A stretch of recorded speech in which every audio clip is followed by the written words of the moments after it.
پەرلەمانی کوردستان بە توندی پشتیوانی یان باشترین پاڵپشتی دەستەی سەربەخۆی مافەکانی مرۆڤەکە بۆ ئەوەی کە سەربەخۆی خۆی بپارێزێ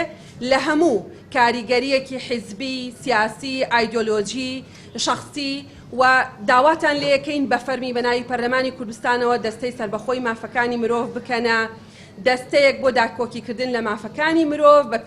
بە پێی پێوەرە نێودەوڵەتیەکان ئەو ڕێکەوتنامە نێودەوڵەتیانەی کە عێراق ئیمزای لەسەر کردوون و ئێمەش هەرێمی کوردستانی شۆک و بەشێک لە عێراق پابەندی ئەو ڕێکەوتنامانەین داوای پابەندبوونتان لێ دەکەین یان پابەندتان دەکەین بە کارکردن بە پێی یاسای دەستەی سەربەخۆی مافەکانی مرۆڤ بە داماڵینی خۆتان لە کاتی کارکردن لە ڕوانگە شخصی و تایبەتی و سیاسی و حیزبیەکانتان. بەڵێن دەدەم بۆ هەموو خەڵکی هەرێمی کوردستان کەوا ببمە پارێزەری مافی مرۆڤ و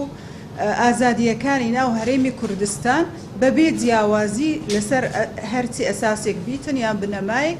ئاینی بیان نەتەوەی یان سیاسی. پابەند دەبن بە هەموو خاڵی دستوری و یاساییەکان و من وەکو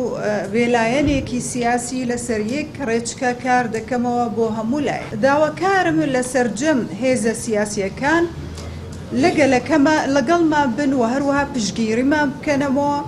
و دوور لە هەموو جۆرە دەستێ وەردانێکی سیاسی بۆ ئەوەی بتوانین باشترین خزمەت پێشکەش بکەین بۆ پاراستنی ناو و نازناوی هەرێمی کوردستان لە بواری ماف و ئازادیەکانی مرۆڤدا.